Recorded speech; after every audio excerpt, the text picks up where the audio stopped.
3, niingon, we will come to Him and make our dwelling with Him.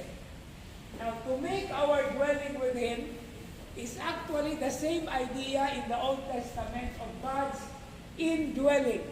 Okay? Indwelling with His people. It is a frequent motif. Kanunay ng subli-sublion, balik-balikon sa Old Testament with its cultic and eschatological senses. So, cultic, meaning to say, kasaulugan, liturgical, o niya, eschatological, something to do with the future.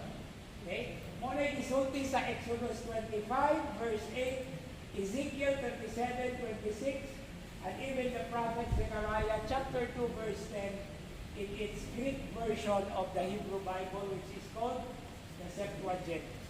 No?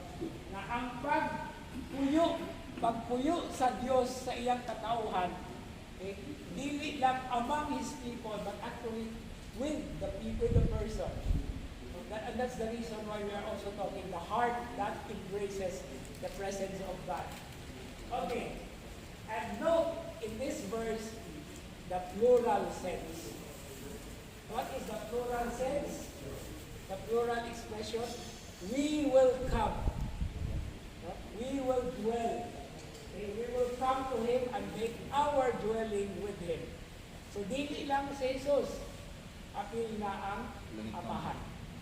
Okay? Kung gawas pa ni Ana, later on, he will be talking about the Holy Spirit. So, naano nila, makita nato ang Trinitarian dimension. Pero dili din siya gitawag nato og kanang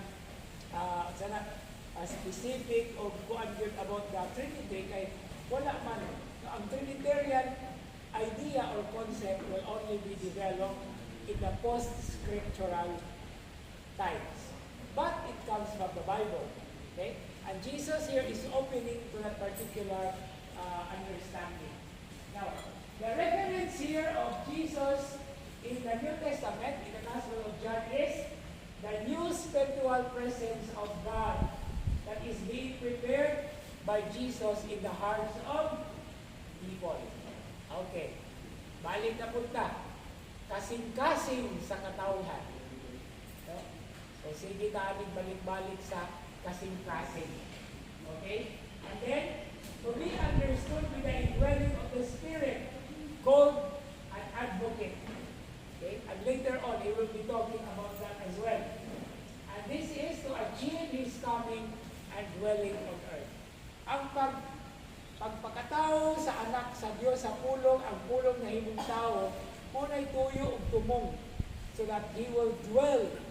But there is another dimension of dwelling, indwelling, after He goes back to heaven. So it is forward, looking forward. It is futuristic. And that is also the same thing that we are in. Kita nagpaabot, naglaom, o madasigon. Now, sa to atong opening prayer, that what we do in our remembering, okay, what He has promised, we will keep alive. Buhato nato diha sa atong mga lihok, sa ato ang mga tulumanon. Okay? So that is verse